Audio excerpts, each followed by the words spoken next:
welcome to the Crimson Stitchery video channel about making all things beautiful and useful. My name is Anushka. You can find me elsewhere online as The Crimson Stitchery, and relevant links for anything I mention in this video will be found in the down bar here on YouTube as normal. Hello and welcome to a very, very hot and muggy June afternoon here in London. In this episode of the Crimson Stitchery, I will be talking about 3 projects. I have got a new design, so like a finished project that's been a really long time in the making that I'm really delighted to be telling you about today. I've got a tale of woes, I've got a whip, and then I've got another random project that I did cast on that I'm also very much enjoying. I'm really enjoying at the moment. And this video is coming to you courtesy of all of my lovely and wonderful supporters over on Patreon who keep this channel going through monthly membership subscriptions. I really rely quite heavily on my Patreon supporters, past and present, to help me fund this channel, to cover equipment costs, upgrades, software, all of the rest of it, all of the logistical things that cost money, as well as helping me to buy back a little bit of my time and actually enable me to spend the time that it takes making these videos and working on the Crimson Stitchery, because every video that I make ends up being, you know, between 8 and 36 hours maybe of actual labour.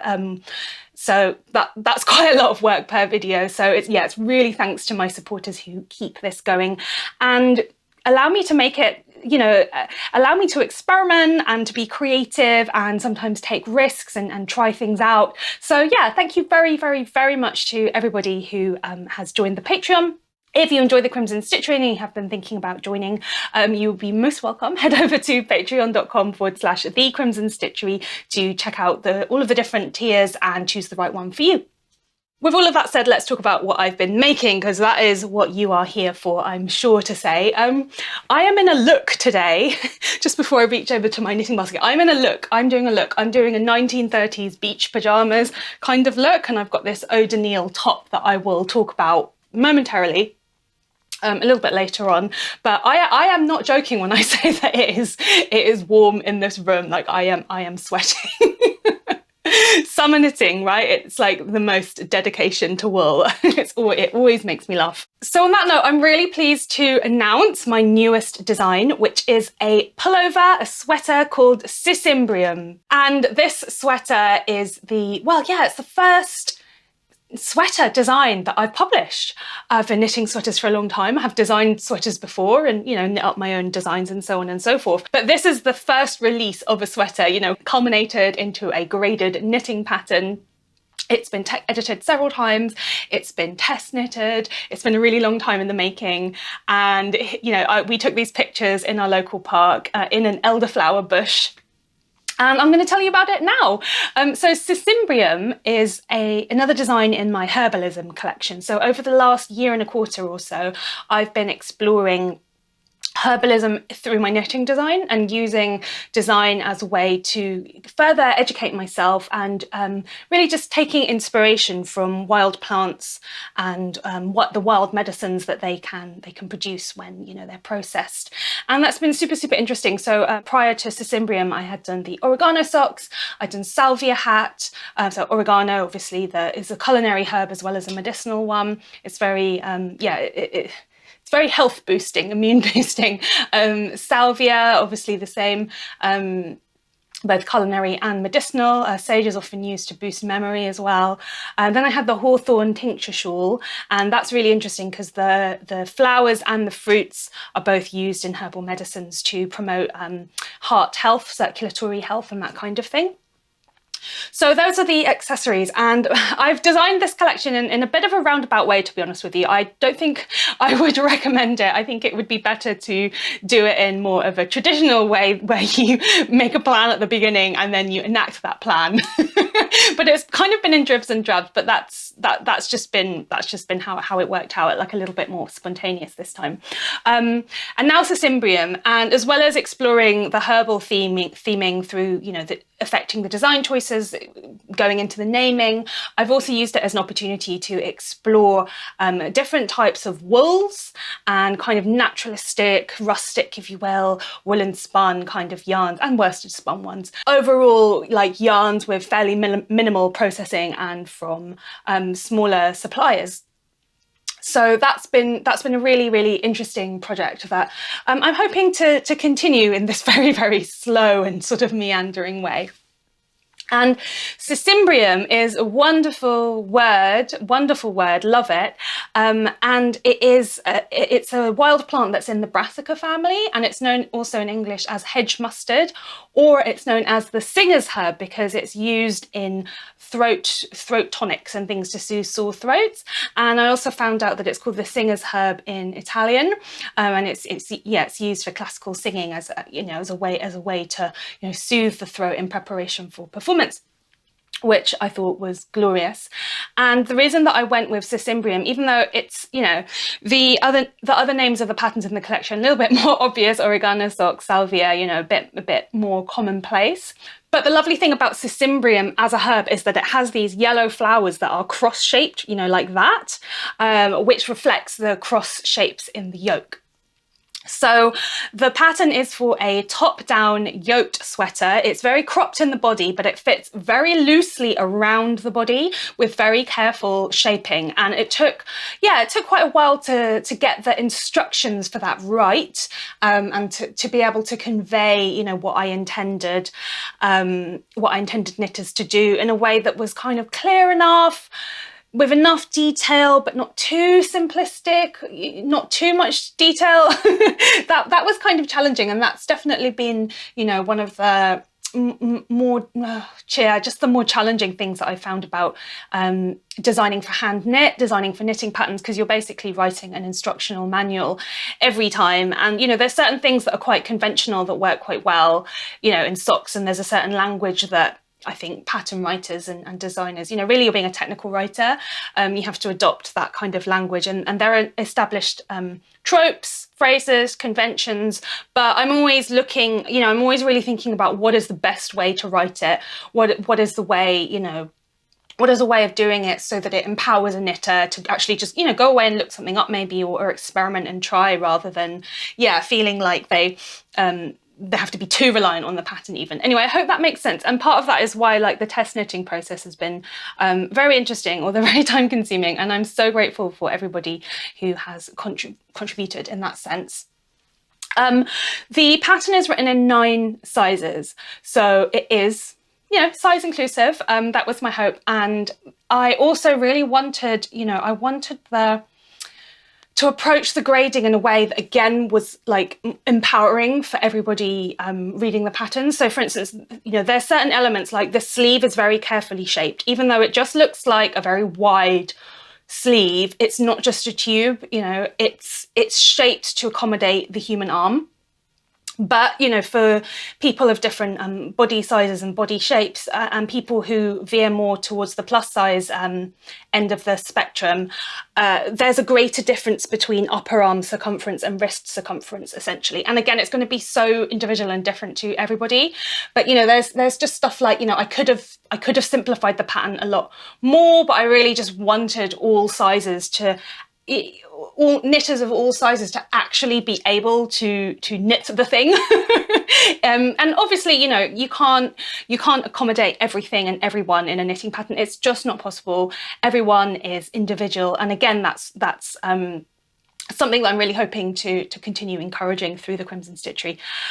So Cecimbrium, it's got this lovely open work motif in the lace, with these dropped cross stitches. They're very bold. So the design is very me, right? Because I love bold shapes, bold silhouettes. I love knitting lace, but I like details, but I don't like things that are too fussy and quote unquote feminine. There's always a certain thing that I'm looking for in knitting patterns that I often wasn't quite finding, because I was finding that it was, existing designs were too twee, or it just wasn't to my taste, and so on and so forth. So it's so lovely to be able to, be writing more of my own patterns these days. And the crossed drop stitch motif, you may recognize it if you got caught up in the most recent Stephen West Mystery Cal shawl mystery mania. Don't really know what the right way of phrasing that is, but you'll recognize that motif. Mine is a little bit bigger, actually. It's more elongated and it's got loads of bobbles in it, and it's this loose and breezy shape that fits with loads of positive ease. And we photographed the pattern in 2 sizes. So I made size 3 in the rust colour. Oh, I haven't talked about the yarn. Okay, this whole project has been in collaboration with Black Isle Yarns once again, as Julie, the owner, had redeveloped her Killen Sock yarn and reissued it in a 4-ply. So this is a really, really special yarn that is 80% BFL, Blueface Leicester, from where she lives on the Black Isle, like in the north of Scotland, and blended with 20% mohair.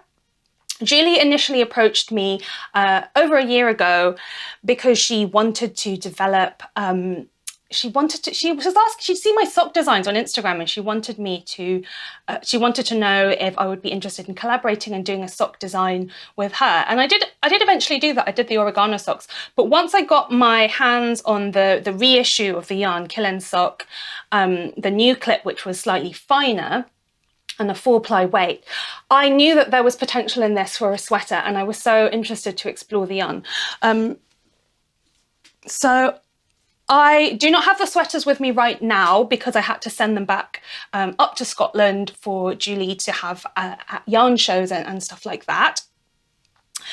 But here are the swatches. The thing about the fabric is that because of the BFL, the Blueface Leicester, the Blueface Leicester as a fibre has got a very, very long staple length, which means that the final fabric that it produces in the yarn is extremely drapey, and like you can see that. And not only that, it's extremely shiny, and it's got this amazing gloss. But because of the mohair, it just lends this lightness and this very, very subtle fuzz. It's extremely subtle, but the main thing about it is that it's light and airy and drapey. So this 4-ply yarn I knit at a very loose gauge to produce this super drapey fabric, and the gauge is 21 stitches and 30 rows on a 4.5mm needle. That's what I used. Whereas, you know, with a 4-ply weight yarn, for a sweater, you might normally expect to knit more at like 26 stitches per 10 centimeters or 4 inches rather than 21. So I really, really loosened it a lot. And hopefully you can get a sense of the shine here and the drape. And it's just got so much movement. So then here's the swatch with some patterns. Here's the dropped cross stitch. Small version, the big version, which is the one that I went with. It's a bit crumpled. Various different bobblies, playing with spacing of bobbles. So yeah, I really wanted to make the most of this shine, the drape, to make the most of just a lovely fabric and just to show it off, which is why I went for this crossed drop stitch, so that the long strands would really show off the wool, especially when they're on the body. And then it's knit with loads of positive ease, so that again, there's just, it's a yarn that suits that. And I think even if you end up substituting yarns, if you make this design, you've got to really think about the drape. Even because it's 21 stitches, there's a temptation maybe to go for a DK weight, but I would really urge you to actually take a chance and experiment, use a mohair silk thread maybe, or just see what else you can come up with, and just play. You really want that kind of that fluffiness and the weight and the hang of it. The sweater's designed with a lot of positive ease, and we made 2 samples. I knit the rust version, so the orangey brown, and that yarn was naturally dyed using walnut and fustic, and Julie, I think she over dyed it several times to get this intensity of colour, which I was so keen on having in order to have the depth and the richness, and then also to have the reflective light properties. You know, I thought it was really, she did such a lovely job of devising and developing that colour. And then Julie also had another sample knit in a shade called Denim, which was dyed with indigo, and that was size 2. So my rusty version was size 3. I'm currently in between sizes, so I thought it was just an interesting way to demonstrate what positive ease looks like basically on the body. So on me, the blue version is only a little bit bigger than my bust measurement, like just a couple of inches, and then the brown version, it's much more like 6 to 8 inches, which is like around 20 centimeters. And I'm wearing it just over underwear as a top, but you could also layer it up very easily. And I think it will work really well as a top, as an underlayer in the winter, but then in the summer, you know, just to throw over, maybe over a strappy camisole or over a dress or something like that. So I think it is quite versatile. And then obviously the lace crisscross motif around the collars is very, very striking. So that's tons of information about the pattern, about the pattern writing, about how I was devising the fit. I just want to include also a couple of photos from one of my test knitters, lovely, lovely Jana. Jana has test knitted several of my patterns, and she always does such an amazing job of, you know, like yarn substitution and styling and her color choices, and I love it. And I really appreciate, Jana, the fact that you've been very generous in allowing me to show other knitters what this design looks like on your body shape, which is obviously quite different from mine. And the main difference is, I think Jana said she added length in the body as she is a taller person. So the sweater is designed to be cropped to sit to the natural waist. So, you know, obviously if you're taller, if you know that you're long in the body, it's easy enough to add in extra rows, just a little bit of length. But aside from that, I'm really happy because I think Jana looked absolutely amazing in her version, and it's really flattering. And I think when I was doing the grading, you know, I put a lot of like expectations on myself, I think because I was approaching it with a lot of knowledge. From my background in like pattern cutting and bespoke tailoring, and I had such high expectations, and that, you know, to be honest with you, that kind of got in my way a lot of the times, because I knew that it was not going to be a straightforward thing to sensitively and beautifully adapt patterns for a range of different body types. And like I said before, it's not like a designer, a pattern writer can't do everything. Like they can't. You as the knitter, you know, you need to feel empowered also to make adaptations according to your size and according to what you need for your body. And yeah, I'm just so pleased that regardless of all of that, you know, as a designer, you can only do so much, like you can only try your best. And I feel like it worked. I feel like the grading worked. I feel like Jana looks amazing. I feel really confident, much more confident now about grading in the future. So hopefully that will mean that I'm a bit less intimidated as I continue to write up my original designs for hand knitting. I hope so. It would be nice. It would be nice to work through the backlog of designs. So that is Cecimbrium. I believe that Julie is creating some yarn kits, so definitely go and check her out at Black Isle Yarns. And then the best ways to get updates about her yarn as well as new patterns from the Crimson Stitchery is via the newsletter. So you can sign up to Julie's newsletter on her website, and then you can also sign up to my newsletter on my website.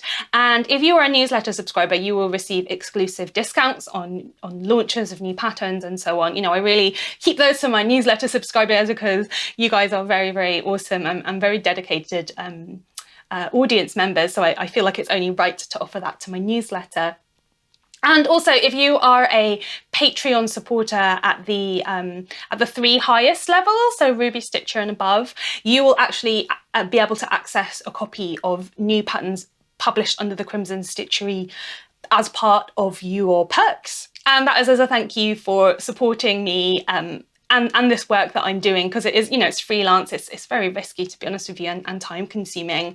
And as a huge thank you for your belief in my creative process, even though sometimes it's quite slow, but that's just what it is. So yeah, Cecimbrium, do let me know if you decide to knit this design. I would really, really love to see your version. And if you are an Instagram user, then all of my patterns actually come with a hashtag. I think that for my earlier designs, it was just like the name of the design, but as I made more patterns and, you know, there's a lot of hashtags out there and it's not always possible to get an original one just with the pattern name. Then I started putting TCS at the beginning of the design name, like the Crimson Stitchery. But if you know, it says on the pattern as well. And I'm also in the process of updating some of my patterns. Like I've been working really hard on redesigning them, again, to make them more intuitive to follow, to make it all clearer. Like there's been so much going on behind the scenes at the Crimson Stitchery that has required a lot of skills building, and yeah, like you wouldn't even know. It's not just sitting around knitting, I wish. So that is Cecimbrium. Okay, moving on to another project. Oof, now I'll grab my knitting basket. Here it is. Oh, everything's falling out as usual. I'm going to talk about this project here at the top. So this is A Tale of Woe. I had the good fortune to be able to attend the book launch of the book worsted by La Bien-Aimée in London when they came to Loop London. Because I wanted to meet up with lovely Sylvia, Sylvia Cherry, who's with Cherries on Top, who's a wonderful person that I hadn't seen since before the pandemic, that I know from just, you know, London knitting circles, and she'd had designs published with La Bien-Aimée in the book. And so then I met the people that run La Bien-Aimée. So I met Aimee, and other people from her team, and that was absolutely delightful. And it was so cool to be able to see like all the book samples in person and to hear from them about the process of colour. You know, I love colour. Everyone who has been following along the Crimson Stitchery, you know that I've got a very particular use of colour, sense of colour, and so do they at La Bien-Aimée. That's what they are famous for, and it's so different from my sensibility. It's so different, and I love it.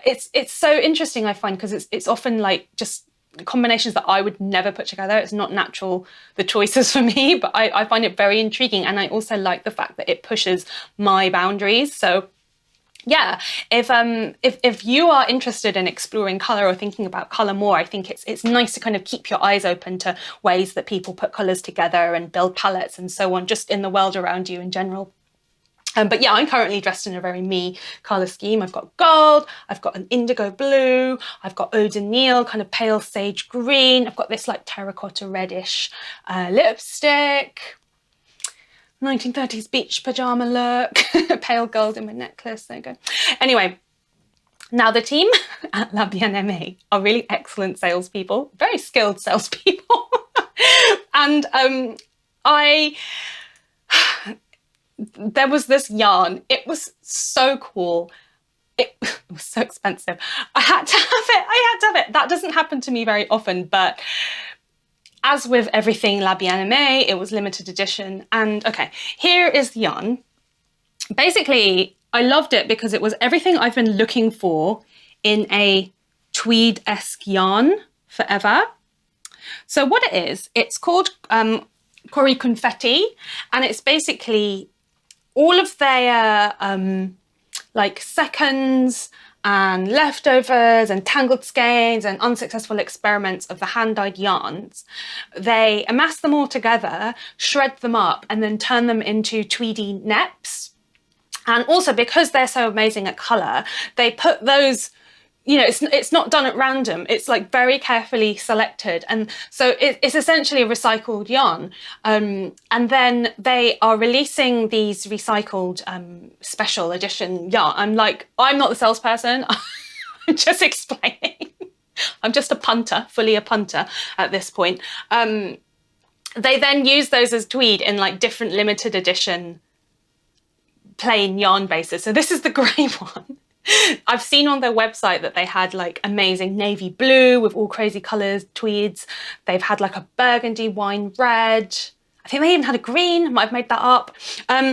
So I love textile innovation. I'm so drawn to it. And I just think that this kind of thing is fantastic. Just shredding up old yarns. You know, it happens that it's their hand-dyed yarns, but I love that idea of just like taking old yarns, or you could, I don't know if textile companies could do it with like old jumpers to recycle them, just shred them up, you know, turn them back into the base fibre, the fluff, and respin them and put them into other yarns.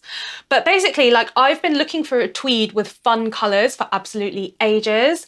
And I love tweed yarns, but often the tweedy neps are like boring colours, like browns and greens. Or if the tweedy neps are cool colours, I don't always like the rest of the colour. But this is literally what I've been looking for. It's got lime green, bright highlighter yellow, bright peach, baby pink, bright red, turquoise, sort of peacock blue, mauve. I'm like losing my breath because I'm so excited. Sorry. So I got one hank. Knew what I wanted it to be. Knew I wanted it to be a cabled hat. All right. Got a bit obsessed about it one week. May or may not have had a deadline. I may or may not have made that deadline. I knew I wanted it to be a cabled hat. I even knew the cable that I wanted it to be. And this is like the third iteration already. And I'm going to have to unravel it because it's too small, basically. This is too small. It needs to be bigger. I wanted it to be cabled beret, but at the moment it looks more like a Moroccan skull cap. So we put that on. Do you know what I mean? I feel like I look like a Moroccan man with this hat, which is an interesting development for me because when I think about like things I have said about hats and hairstyles I have done, I distinctly remember saying like, I want to look like a Japanese man many times. This was in the long hair man bun phase, which you will probably remember if you've been following along me. I want to look like a Japanese man / a kind of hanfu, like Chinese man, like kind of sword fighting drama, kind of business, you know, when they have like the man bun, and then especially in the Chinese ones, they put like a little crown around the bun, and women have it as well, but the men had like often the very long hair, whereas the women tend to just have the bun and then all the hair ornaments and stuff. But I just wanted like, yeah, anyway. So that was like Japanese / Chinese man. Now we've gone to Moroccan man. Just like that kind of really decorated skull cap. I need to like do some embroideries or something on it. So yeah, totally not the right look. So I'm gonna have to unravel it, redo it in bigger needles so that there's more volume, and also think a little bit more about, yeah, just like how to stretch out this yarn a lot more, because it is limited edition. It's not cheap at all. So I think it would be quite important that the knitter could get the project out of just one hank of it, because yeah, like there's not even any possibility of me buying another one of these because sold out. So that's that, and I will carry on working on that. And then the last project to share with you today, it's not a tale of woe. It's a bit of a tale actually, because believe it or not, I've been having a really hard time with knitting lately. I've actually not really been knitting, and I have identified several different reasons for that. And it's been kind of sad, but it's even got to the point where like, yeah, I'm just like, I'll pick up my knitting and I'll just feel stressed, so it's not really been enjoyable. And I decided to make another video, a separate video about this, which I'm going to call something like, you know, what to do when you lose your knitting mojo or something. So I'm going to save the discussion for that then, just because I need to stop making my videos so long, because it's just not feasible when it comes to like editing and uploading. It's just, it's not working. All the videos need to be shorter basically. So yeah, I might just keep the project vlog separately, and then all the conversation topics and stuff separate as well. We're going to play around. But long story short, I decided to cast on something just for me that wasn't dropping pencil, wasn't anything to do with any kind of project, deadline, pattern, formal experiment, but literally just like strip it back to the basics and think, what is it that I liked, past tense, to knit? And what I came back with was, waking up, little tops with old-fashioned patterns that fit nicely and that integrate seamlessly into my wardrobe and that I like to wear. So you might recall, if you're an avid viewer, just grab it over there. So what I decided to do was go back to an old favourite, which is Rowan 31, which I feel like I mention about once a year, and knit a second version of this top Gracie, which I've worn on the channel quite a bit. And I knit an original one out of a King Cole bamboo cotton. It's a very inexpensive yarn with a lovely, lovely drape. And it was one of those situations where when I had bought the yarn originally, it was one of those like, oh, you have to spend £5 more to get free postage. Otherwise you end up spending £5 for postage. It's one of those. So I bought the yarn in black and white, and I intended to make a white vest and a black one. And then the black yarn sat around because it's not that fun to knit with black until either last summer or the one before that. Okay, here it is. I cast on for another pattern in this magazine. I cast on for this vest in this magazine, which is very, very simple. I like the fact that it's shows her nipples. I think she looks really sexy. And I liked the tie knots at the shoulder, like very, very, very simple. These are all Kim Hargreaves patterns, who like, you know, designed for Rowan so much. And she's the queen of like simple and elegant patterns with excellent silhouettes that will seamlessly integrate into your wardrobe. And I feel, to be honest with you, like some of her designs, I used to find them a bit more boring when I was younger because I wanted to knit more of the elaborate fancy things. But actually, like the older I get, the more I can see the appeal of it. I don't even know if it's because I'm older. I think it's just because I've been knitting for longer. And they are quite timeless because they're quite simple. She uses quite traditional, quote unquote traditional techniques. It's always bottom up seamed, all of that business. And to be honest with you, like there's something in that I feel like I'm tapping into with my own designing. You know, like when I was talking about, I love to knit lace, but I don't want things that are too fussy. It's about getting the right kind of aesthetic balance on the body. And I think that she does hit the nail on the head every time pretty much, and is such a prolific designer. Like her output is insane.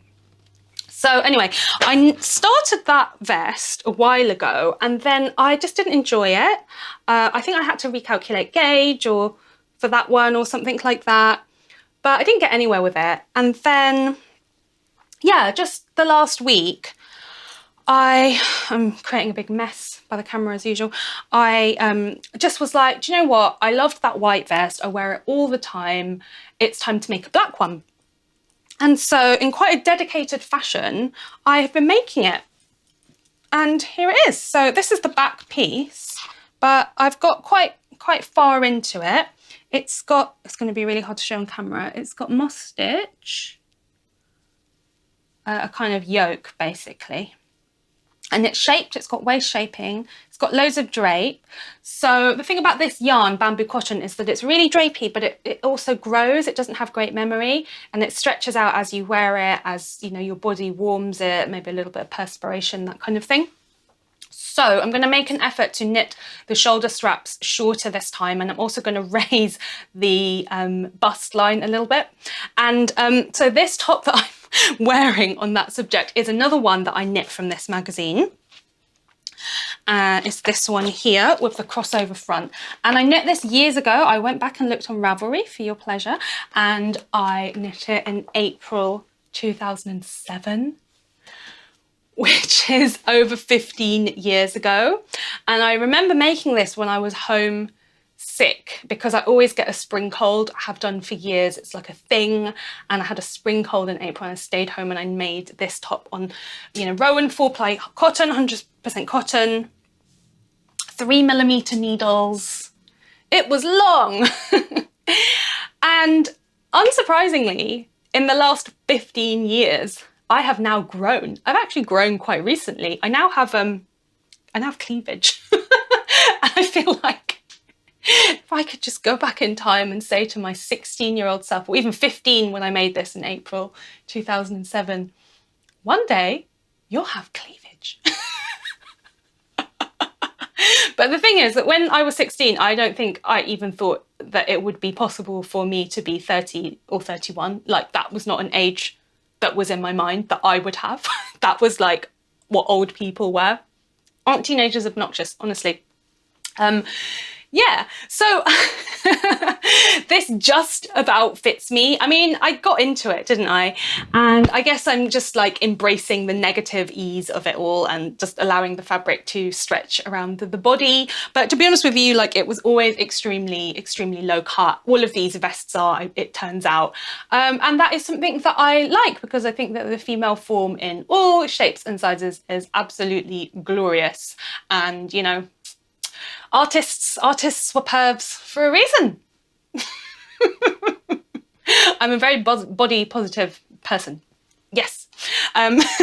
So yeah, I'm going to carry on making that and just really enjoying taking it as an opportunity to like not do anything that is associated with work or deadlines in any way. And I've been quite surprised at how quickly it's come on, even though I'm knitting it with 3.25mm needles. I'll tell you the US size. US 3, pretty small. And it's gonna be great. It's gonna fit into my wardrobe really seamlessly, even though I have to seam it. And that's that. So I'm going to leave it there for today. 3 projects for you. And as I said, the conversational threads section on losing your knitting mojo is going to come out as a separate video after this one. Don't forget about the Cecimbrium design, and do join the newsletter if you are interested in getting updates with like the introductory discount code and all of that on future patterns. A huge thank you again to everybody who supports this channel over on Patreon with a subscription, or if that isn't suitable for you, you can also do a one-off contribution via Ko-fi. All of the links are down below. And an especially large thank you to my Patreon supporters at the highest level. This month I would like to thank Angie Scheitel. Thank you so much, Angie, for being here with us at the Crimson Stitchery. I hope that wherever you are having a good summer, and if not, I hope that you are finding some small pleasures in your day-to-day life. Take care, and I will see you again at the Crimson Stitchery sometime soon. Bye!